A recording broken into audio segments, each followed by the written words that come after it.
Hello tout le monde, j'espère que vous allez bien. On se retrouve aujourd'hui pour une nouvelle vidéo.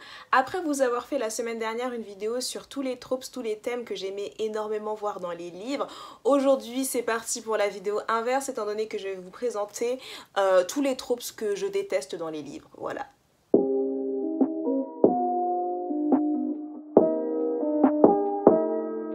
Avant de faire la vidéo de la semaine dernière, j'avais fait un sondage sur Instagram pour demander à mes abonnés s'ils préféraient que je fasse d'abord une vidéo sur ce que j'aimais pas ou sur ce que j'aimais. Et en fait au début quand j'ai regardé le sondage, la majorité des personnes me demandaient de faire une vidéo sur ce que j'aimais, ce que j'ai fait.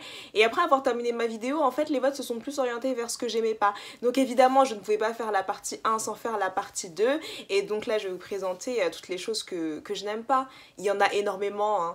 En vrai je me suis rendu compte qu'il y avait plein de trucs que j'aimais pas. Mais disons qu'il y a un certain degré, parce que là ce que je vais vous présenter c'est vraiment des trucs qui m'irritent et parfois même que je méprise à un point, c'est incroyable. Alors qu'il y en a d'autres, enfin c'est pas mes tropes préférés, mais en soi quand je les vois ça me dérange pas plus que ça. Mais là je vais vraiment vous présenter les tropes voilà, qui me donnent envie d'en découdre. Je sais qu'il y a énormément de personnes qui détestent par exemple lire des romances où la fille va finir par tomber enceinte et du coup ils arrêtent de lire à partir de ce moment-là parce qu'ils n'ont aucune envie de lire une expérience de grossesse, ou ils n'ont aucune envie de lire à partir d'un moment où il y a un môme qui se pointe. Et je peux comprendre ça, je peux comprendre ça. Et en fait moi ce qui m'irrite c'est pas vraiment quand la fille tombe enceinte, mais quand elle va tomber enceinte et fonder une famille et se marier vraiment en mode c'est le but ultime de sa vie, c'est-à-dire que sa vie n'est complète qu'à partir de ce moment-là. Et franchement ça m'irrite parce que certes on a le droit de vouloir des enfants, de se marier, etc. Enfin c'est tout à fait normal, chacun rêve de ce qu'il veut, mais quand c'est présenté vraiment comme le but ultime, ça m'énerve à un point parce que je me dis mais en fait on est en 2021, c'est pas tout le monde qui a envie de se marier et d'avoir des enfants. Il y a des gens qui ont d'autres rêves tout simplement, qui ont envie d'avoir une carrière ou autre, et vraiment quand c'est présenté comme, comme j'ai dit, le but ultime d'une vie, ton accomplissement personnel le plus abouti, qu'est-ce que ça m'énerve. Oh là là franchement à chaque fois je suis en mode stop, enfin vous auriez pu nous donner quelque chose avec un peu plus de substance quoi. Et le truc c'est que ça se voit en fait parce qu'il y a vraiment des livres où tu sens que pour l'auteur, si la fin du personnage avait été une toute autre fin, ça aurait été une fin pourrie, c'est à dire qu'il faut absolument que ce soit ça, qu'elle rentre complètement dans ce schéma de la petite famille parfaite avec des enfants ou tout, sinon ça veut dire que sa vie aurait été extrêmement nulle. Et franchement ça m'agace, voilà, c'est pas la chose qui m'agace le plus dans toute la liste, mais ça m'agace quand même pas mal. Si vous avez regardé ma vidéo sur les clichés que je ne supporte plus en young adulte, il me semble que je vous avais déjà parlé des personnages, je ne suis pas comme les autres filles, c'est-à-dire vraiment le personnage cliché en young adulte, on va tomber sur elle. On va dire dans 95% des young adultes, le personnage principal, quand c'est un personnage principal féminin, ou bien quand le personnage principal est masculin et que son love interest est une fille, elle va rentrer dans cette troupe, je ne suis pas comme les autres filles, non moi j'ai pas les mêmes centres d'intérêt que les autres filles, j'aime pas les mêmes choses que les autres filles, etc. Moi je suis trop spéciale, vous comprenez. J'ai une telle haine pour ce thème, pour cette troupe, vous pouvez pas savoir à quel point. Parce que, encore une fois, ça suffit, c'est-à-dire je comprends pas en fait, on n'a pas le droit d'aimer les mêmes choses que les autres personnes.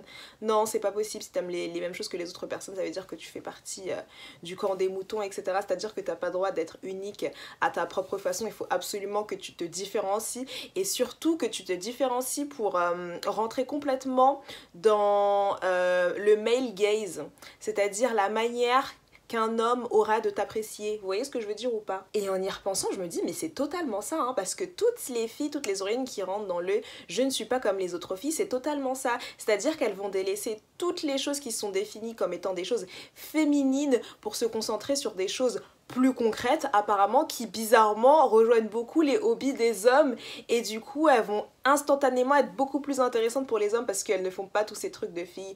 Et ça encore c'est un truc que je déteste, mais à un point, enfin vous pouvez pas savoir.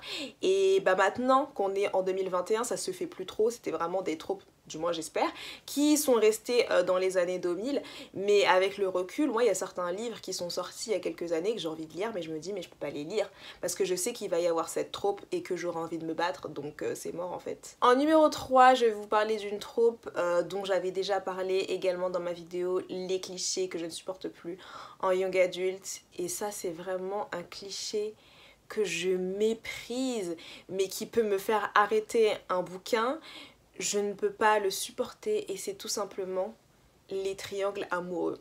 Quand je vous dis que j'ai une sainte horreur des triangles amoureux, c'est vraiment que je ne peux plus me les voir. C'est-à-dire que là, récemment, j'ai lu un livre où j'ai flairé le triangle amoureux à 10 000 km. C'est-à-dire que j'en suis sûre que dans le reste de la série, il y aura un triangle amoureux, que ça va se concrétiser, etc. Parce qu'il y avait déjà des petits indices.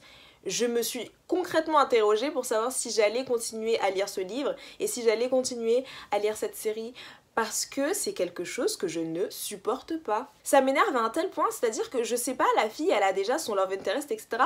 Pourquoi rajouter quelqu'un d'autre? Pourquoi, surtout que dans les situations où j'aime bien les deux garçons, parce que généralement les triangles amoureux c'est deux garçons qui vont se battre pour une fille, dans la situation en plus où j'aime bien les deux garçons, ça m'énerve encore plus parce que je sais qu'il y en a un qui va finir avec le cœur brisé et franchement je ne peux plus me voir ce trope, surtout quand ça s'est pas encore passé, hein, c'est-à-dire que c'est pas encore concret, mais que tu sens que le triangle amoureux va arriver, franchement ça m'énerve à un tel point, vous pouvez pas savoir, ça me fait monter la moutarde au nez. Et dans ces cas-là, je me dis, mais au pire, faites un trouble, vous faites, je sais pas, une relation polyamoureuse, etc. Et est-ce que les auteurs vont nous donner ça? Non, bien évidemment que non, ils vont rester sur le schéma classique du couple, mais dans ce cas-là, je ne comprends pas vraiment le triangle amoureux, surtout que dans la plupart du temps, ce triangle amoureux, on aurait clairement pu s'en passer, enfin, je sais pas, le troisième garçon, là, qui va se faire têche, il peut pas juste devenir le pote de la personnage principale. Non, faut absolument qu'il y ait une histoire d'amour, qu'il y ait une hésitation, je sais pas, je déteste, franchement, ça m'irrite à un point, vous pouvez pas savoir. Ensuite, numéro 4, on va avoir un type de personnage, mais que je méprise tellement, mais à un point, et je pense que c'est un genre de personnage qui est complètement détesté à chaque fois, mais qui revient quand même beaucoup trop souvent, et c'est tout simplement les Marissou. Et les Marissou, ça va généralement être les personnages féminins principaux dans pas mal de livres, même encore aujourd'hui, parce que je trouve que le type de personnage de Marissou revient encore un peu trop, même de nos jours. Alors la Marissou, ça va être qui? La Marissou, ça va être le personnage, physiquement, généralement, elle va se trouver hyper banale, mais en fait, elle est super belle, c'est-à-dire que tout le monde la trouve trop jolie, mais elle ne le sait absolument pas. Mentalement ça va être la personne qui est toujours hyper gentille, généralement très serviable, incorruptible. En fait c'est la Marissou, c'est le personnage parfait, enfin l'auteur pense que c'est le personnage parfait, mais qui finalement fout complètement la flemme pour la simple et bonne raison qu'elle n'est pas réalisme, voilà c'est ce que je voulais dire, elle manque complètement de réalisme, elle a pas de défaut la Marissou, non elle a pas de défaut, jamais, elle est jamais tentée par le mal ou autre, elle gagne toujours l'approbation des autres alors qu'elle ne fait rien pour gagner l'approbation des autres, enfin encore une fois c'est un cliché de l'héroïne en YA et là je pourrais vous en citer plein en Marissou concrètement. Bella dans Twilight c'est une Marissou, Fer dans ACOTAR c'est la pire des Marissou mais vraiment pour le coup. On a qui d'autre? Anastasia Steele dans 50 Shades of Grey, elle aussi c'est une Marissou, enfin bref. Vous retrouvez les Marissou un peu partout et c'est vraiment le type de personnage auquel je ne peux vraiment pas accrocher, mais vraiment pas, c'est-à-dire que je les aime vraiment pas. Moi généralement je m'identifie jamais aux personnages principaux, parce qu'elles m'énervent la plupart du temps, que ce soit des hommes ou des femmes d'ailleurs.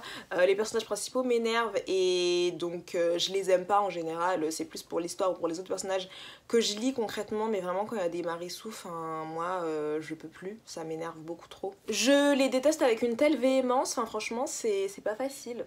On en est au numéro 5 il me semble, et là ça va être un truc encore une fois qui je pense revient assez souvent dans les tropes qui sont détestés et qui revient quand même encore beaucoup dans les livres d'aujourd'hui, enfin beaucoup, moins qu'avant, mais quand même on le voit toujours, et c'est l'absence de consentement.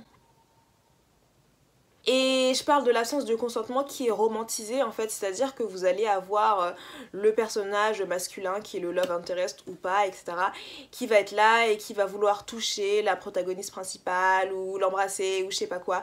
Et elle va lui dire non, genre non, j'ai pas envie que tu me touches et tout.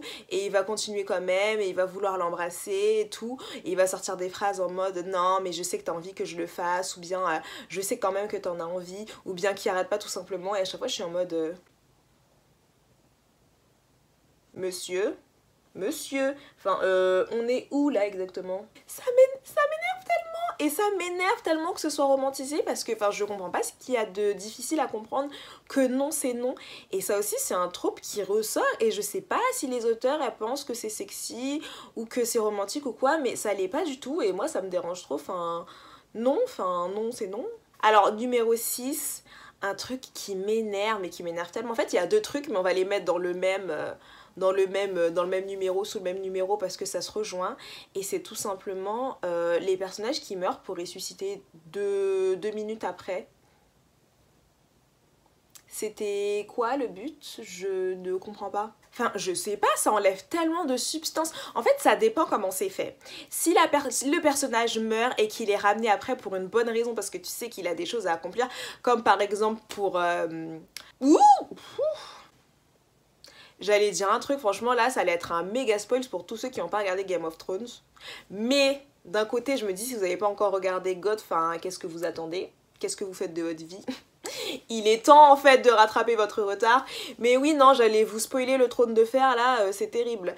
Donc je disais que parfois ça peut être très bien fait quand même et que tu sais pourquoi le personnage il est ramené d'une certaine manière, mais quand c'est juste en fait pour mettre en exergue que le personnage il est trop aimé, par exemple quand le personnage justement c'est un love interest, que il l'aime trop, que l'autre, celui qui reste, ne peut pas vivre sans lui ou sans elle, etc., et que c'est juste pour mettre en avant le fait qu'ils s'aiment trop et qu'ils sont trop des âmes sœurs, et que le fait que l'un meurt ça détruise l'autre et tout, et qu'après il est ramené. But you did this for what? Why not? Why? Why not? Why though? Je suis en mode non, et même quand le but c'est un sacrifice, ça enlève tellement de substance au sacrifice, non, tu es mort, tu restes mort, je sais pas moi. Ça m'énerve, et du coup ça rejoint le deuxième point que je voulais introduire dans ce numéro 6, qui est tout simplement dans les livres surtout de fantasy, quand il y a une guerre et qu'il n'y a aucun des personnages qui meurt.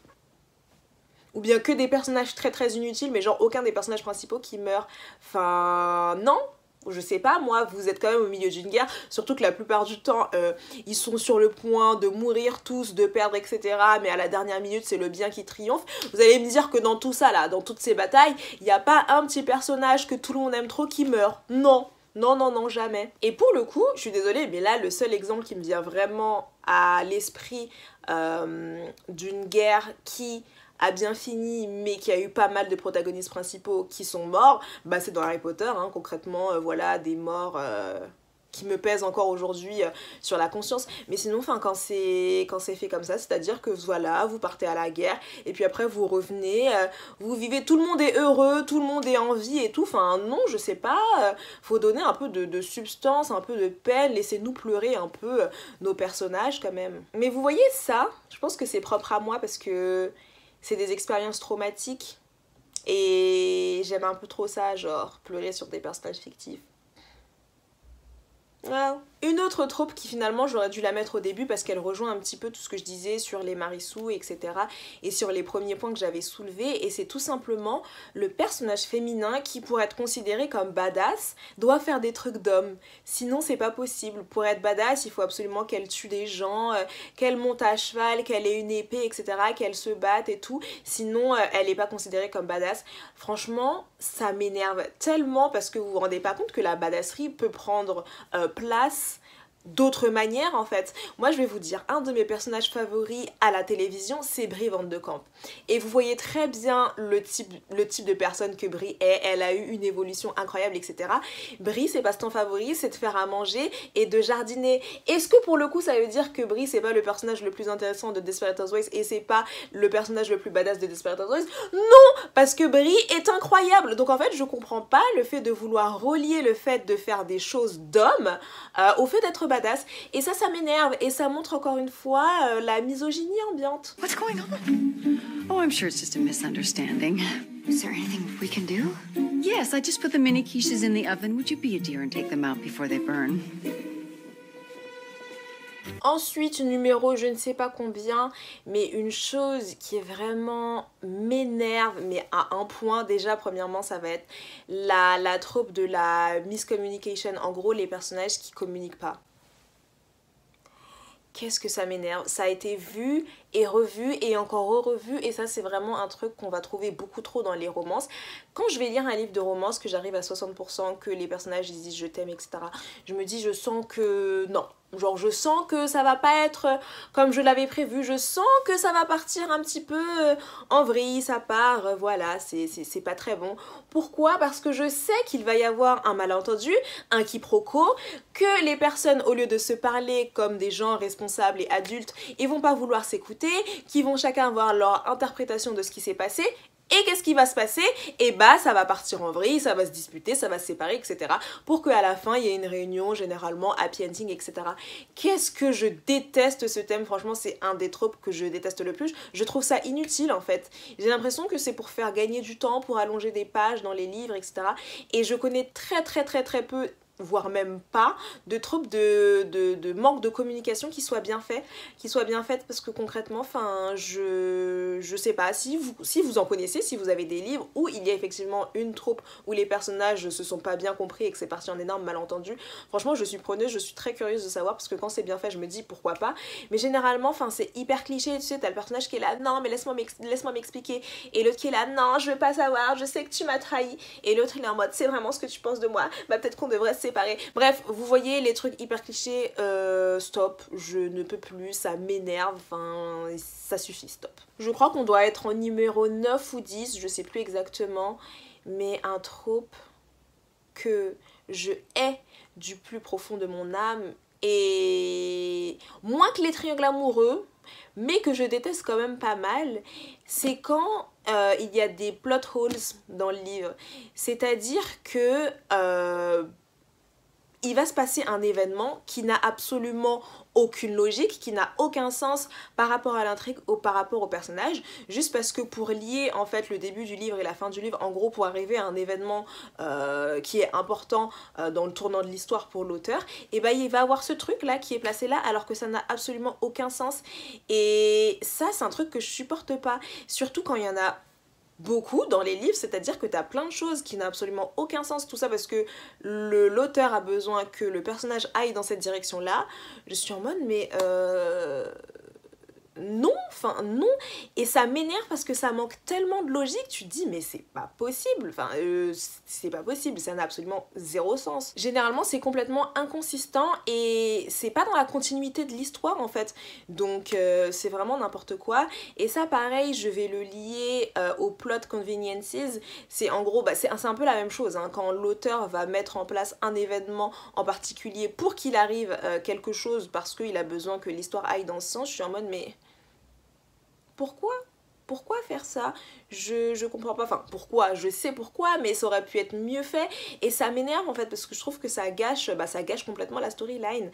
C'est par exemple quand on va avoir à la fin un personnage qui va arriver avec une solution sortie de nulle part. Une solution sortie de nulle part, tu sais pas d'où ça vient. Tu ne sais pas d'où ça vient, le personnage l'avait jamais mentionné avant, et là elle arrive, attendez, j'ai la solution, j'ai en fait un super pouvoir caché que je savais depuis le début et qui aurait pu nous aider, mais finalement, étant donné qu'on en a besoin vraiment que maintenant, c'est maintenant que je le déclare et que ça entre en application. Et ça aussi, qu'est-ce que ça m'énerve, parce qu'encore une fois c'est pas consistant, et puis surtout quand on a des chapitres du point de vue de ce personnage, ou que, enfin je sais pas, il y a pas mal d'indices qui sont censés pointer là-dessus, etc. Et que finalement depuis le début le personnage il a gardé cette information, enfin ça aussi c'est un truc qui m'énerve, vous pouvez pas savoir, ça m'énerve trop. Et enfin on va passer à une chose qui doit être quand même dans mon top tier des 3 trucs. Top tier, peut-être top 5 des choses que je déteste avec les marissous et les triangles amoureux, et c'est tout simplement le insta-love. Je vous avais dit dans ma vidéo les trucs que j'aime dans les livres, que les slow burn j'aimais trop, je trouvais ça trop génial, etc. Ça fait monter la tension et tout, enfin bref, génial. Mais alors les insta-love, ça encore c'est un truc qui est arrivé dans un bouquin que j'ai lu il y a pas longtemps, et à chaque fois que je voyais ces scènes, j'étais en mode mais qu'est-ce qui se passe? Enfin, ça fait 1 semaine et demie que vous vous connaissez. Pour le coup, il y avait une explication, donc ça a quand même atténué plus ou moins la chose. Mais quand c'est juste un insta-love parce que c'est un insta-love, Enfin non, ça se passe pas comme ça la vie, le coup de foudre ou autre. Si vous voulez faire un truc plus ou moins réaliste, enfin non, je comprends pas. À la limite vous avez un coup de foudre etc, voilà, ça arrive. Mais tu peux pas en fait 3 jours après avoir connu quelqu'un commencer à dire oui je ne peux pas vivre sans toi, je donnerai ma vie pour toi etc. Enfin non, c'est pas réaliste, c'est pas possible, ça m'énerve, ça n'a aucun sens. Mais vraiment ça m'énerve, ça fait monter une rage en moi. À chaque fois que je lis ce genre de choses, je suis en mode... J'ai l'impression qu'on me prend pour un con en fait. Donc voilà, il s'agit de cesser. Et voilà tout le monde, c'est tout pour cette vidéo où je vous parle des tropes que je déteste. Franchement il y en a d'autres mais celle-ci ça doit vraiment être les tropes principales que j'aime vraiment pas. J'espère que cette vidéo vous aura plu. N'hésitez pas à me le dire en commentaire ce que vous en pensez. Quelles sont les tropes que vous détestez, parce que je suis sûre que j'ai dû en oublier. Là je me suis vraiment concentrée sur celles qui me venaient directement à l'esprit. Et puis je vous fais de gros bisous et je vous dis à la semaine prochaine pour une nouvelle vidéo.